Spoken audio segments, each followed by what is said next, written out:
Bapak Ibu yang kekasih di dalam Tuhan Yesus, selamat berjumpa dalam edisi Renungan Malam yang dipandu dari Gereja Toraja Jemaat Satria Kasih Klasis Makassar Timur.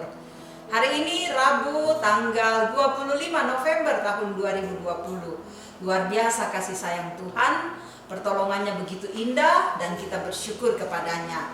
Mari saudara-saudara kita menyambut firman-Nya, firman yang memberi kekuatan bagi kita menghadapi kehidupan ini. Kita menghadap Tuhan dalam doa. Mari berdoa. Kami selalu datang kepadamu Tuhan, karena kami tahu bahwa kehidupan kami berada dalam kuasa Tuhan. Kami bersyukur, kami berbahagia menyambut kebenaran-Mu, dan karena itu kami semua senantiasa menaikkan ungkapan terima kasih kepadamu. Saat ini firman-Mu kami akan baca, kami akan renungkan. Roh Kudus kuasai kami, mampukan kami untuk mengerti firman-Mu, agar firman ini menjadi bagian yang indah dalam kehidupan kami. Ini kami yang datang kepadamu di dalam nama Yesus Tuhan dan Juru Selamat kami. Haleluya, amin. Saudara yang kekasih, kita akan membaca firman Tuhan saat ini dari kitab Mazmur 37 ayatnya yang pertama sampai ayat yang kelima. Jangan marah karena orang yang berbuat jahat, jangan iri hati kepada orang yang berbuat curang, sebab mereka segera lisut seperti rumput dan layu seperti tumbuh-tumbuhan hijau. Percayalah kepada Tuhan dan lakukanlah yang baik. Diamlah di negeri dan berlakulah setia. Dan bergembiralah karena Tuhan, maka Ia akan memberikan kepadamu apa yang diinginkan hatimu. Serahkanlah hidupmu kepada Tuhan dan percayalah kepadanya, dan Ia akan bertindak. Demikian saudara-saudara firman Tuhan yang boleh kita baca dan renungkan di saat ini. Kita bersama-sama akan melihat di ayat yang kelima, di mana firman Tuhan berbunyi demikian, serahkanlah hidupmu kepada Tuhan dan percayalah kepadanya, dan Ia akan bertindak. Saudaraku yang kekasih, menyerahkan hidup kita kepada Tuhan berarti kita mengandalkan Tuhan. Bukan kita mengandalkan diri kita sendiri, bukan, tapi mengandalkan Tuhan. Daud tidak mengandalkan kekuatan dan kekuasaannya sebagai raja. Bisa saja saudara-saudara dia mengandalkan apa yang ia miliki. Sebagai raja dia punya kekuatan, sebagai raja dia punya kekuasaan, tapi itu tidak diandalkan oleh Daud. Ketika Daud menghadapi masalah, dia tidak mengandalkan kekuatan dan kekuasaannya. Kenapa? Karena Daud yakin hanya dengan berseru, hanya dengan menyerahkan hidup ini kepada Allah, pasti akan mendapatkan pertolongan. Ini keyakinan yang begitu dalam yang dimiliki oleh pemazmur Daud. Pengorbanan harus kita taruh di dalam tangan Tuhan, sekalipun nyawa menjadi taruhannya. Karena kenapa saudara-saudara? Karena kita tahu bahwa kemenangan tanpa peperangan tidak akan terjadi. Dan Allah berkata, peperangan ini bukanlah milik kita, namun Allah yang akan berperan menggantikan kita. Saudara-saudara yang kekasih di dalam Tuhan Yesus, dalam menyerahkan hidup kita kepada Tuhan, maka kita akan melihat kuasa Allah yang bekerja dalam persoalan kita. Kuasa Allah saudara-saudara yang akan bekerja. Jiwa dan raga kita harus kita serahkan kepada Tuhan. Kekhawatiran kita harus serahkan kepada Tuhan. Karena seringkali kekhawatiran ini berakibat buruk pada diri kita. Dapat membuat kita menjadi tidak berdaya. Sebab itu dalam Amsal pasalnya yang ke-12 ayat 25 dia berkata, kekhawatiran dalam hati membungkukan orang, tetapi perkataan yang baik menggembirakan dia. Nah, Bapak Ibu yang kekasih, pertanyaan kita sekarang adalah, apa yang harus kita lakukan supaya Tuhan mau bertindak dan mau mengatasi setiap persoalan kita? Ya apa yang mesti kita buat, itu pertanyaannya. Nah, yang pertama saudara-saudara, dalam pembacaan ini dikatakan, serahkanlah hidupmu kepada Tuhan dan percayalah kepadanya. Itu di ayat yang ke-30, yang kelima tadi. Serahkan hidup kepada Tuhan, percaya kepadanya. Saudara, pertolongan Tuhan terjadi bukan karena kita begitu banyak mengetahui firman yang kita miliki. Tidak. Tetapi pertolongan Tuhan terjadi kalau kita percaya. Percaya pada Dia. Tidak perlu ada kebimbangan, tidak perlu ada pertimbangan yang dalam. Tapi percaya pada Tuhan. Karena Tuhan sanggup melepaskan kita dari kebinasaan-kebinasaan buruk yang sering kali kita lakukan. Sebagai contoh misalnya Abraham, nenek moyang kita. Apa yang terjadi? Abraham diluputkan oleh Allah.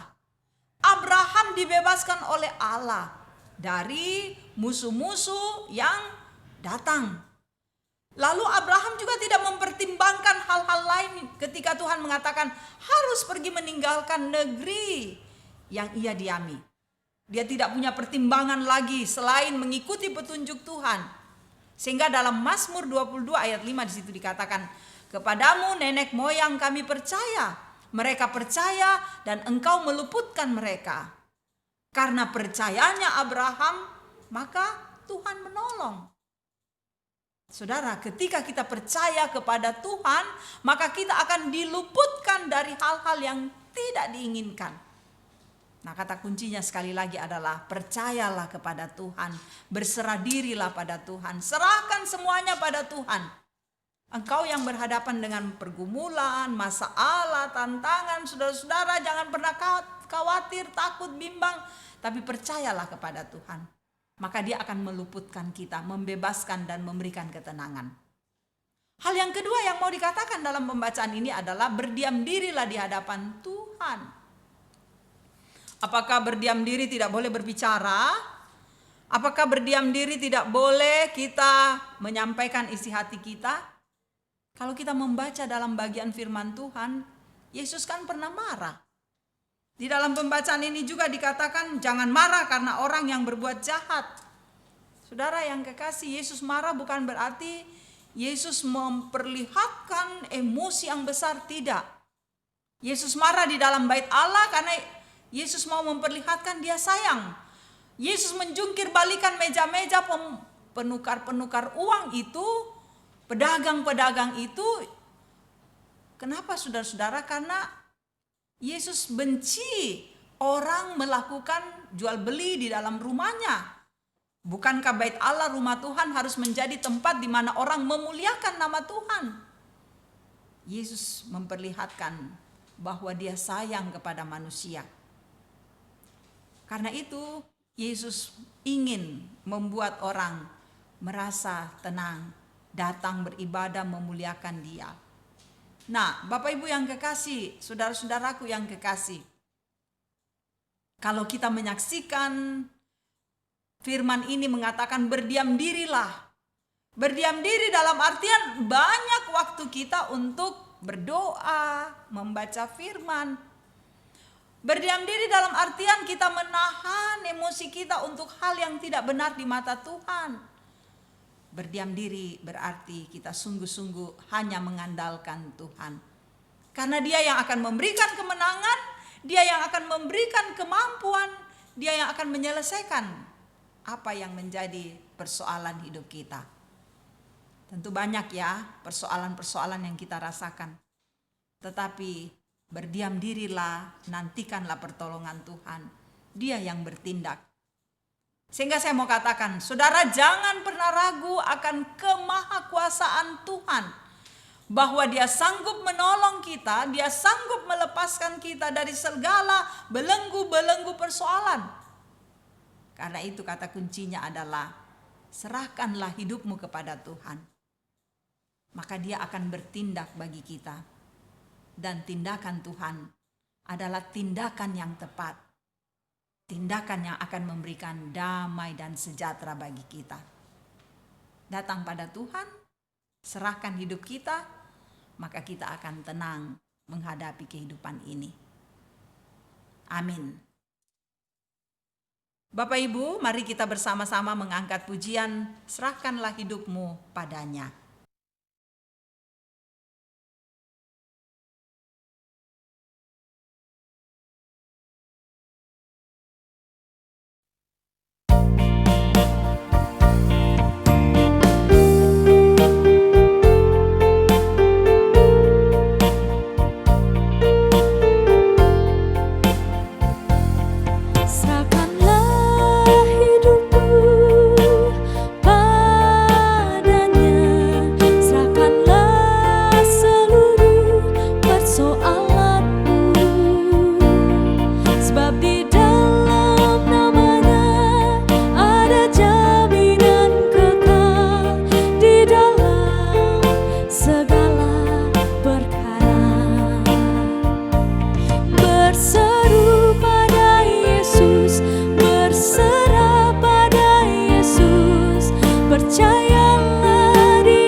Ya, serahkanlah hidup kita kepada Dia. Dia akan melepaskan kita dari persoalan. Dia akan memberikan ketenangan dan kedamaian. Marilah kita menghadap Tuhan di dalam doa. Tak mudah bagi kami menghadapi kehidupan ini, Tuhan. Ada banyak persoalan yang kami rasakan, ada banyak tantangan yang kami hadapi.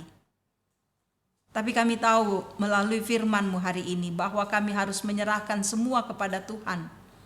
Persoalan-persoalan kami, pergumulan hidup kami, sesaknya diri kami, dan juga air mata yang kami keluarkan, semuanya kami nyatakan di hadapan-Mu. Kami percaya Tuhan akan menyelesaikan persoalan kami. Yang paling utama adalah kami harus berserah diri, menyaksikan cara Tuhan bekerja dengan luar biasa. Kuatkan kami Tuhan dengan firman-Mu ini dan biarlah kami dapat mewujudkannya. Kehidupan kami Tuhan, biarlah Engkau yang atur dengan baik sehingga hidup kami berkenan bagi-Mu. Kasihi kami terus-menerus, bimbing kami Tuhan. Anak-anak kami, persiapan mereka menghadapi semester, Tuhan berkati. Dalam pertumbuhan mereka Tuhan kasihi. Dalam usaha dan pekerjaan kami Tuhan tolong. Biarlah kami boleh melewati masa pandemi ini dengan tenang. Berkati para orang tua kami, para lansia, Tuhan berkati agar mereka tetap semangat, kuat, dan sehat menjalani hidup ini. Berkati juga Bapa, saudara-saudara kami yang bergumul, baik karena sakit, duka, atau persoalan lain, topang mereka semua. Berkati yang bersuka cita agar Tuhan mereka berbahagia dalam kasih-Mu. Oh Bapa, lindungi kami semua, jaga kami. Berkati para majelis dalam pelayanan, berkati tim multimedia yang terus melayani. Biarlah semua yang kami buat membawa kemuliaan bagi-Mu. Bangsa kami, pemerintah kami, presiden, para menteri dan semua aparat negara Tuhan tolong agar mereka mengangkat pelayanan, melayani rakyat, memberikan ketenangan, damai sejahtera. Juga Tuhan memberkati mereka yang ada di garda terdepan dalam rangka memutuskan mata rantai COVID-19, para tenaga kesehatan, para tenaga keamanan, Tuhan tolong pakai mereka untuk terus melayani masyarakat dengan baik. Dan jauhkan mereka dari mara bahaya, dari penyebaran COVID-19. Tuhan lindungi kami malam ini, semoga kami lewati dengan penuh ketenangan. Dengarkan doa kami berserah diri hanya di dalam nama anak-Mu Yesus, Tuhan dan Juru Selamat kami. Amin. Terima kasih saudara-saudara boleh menyaksikan renungan malam ini. Semoga firman Tuhan ini menjadi kekuatan bagi saudara-saudara. Teruslah nantikan renungan malam, jaga kesehatan, Tuhan memberkati dan salam sehat.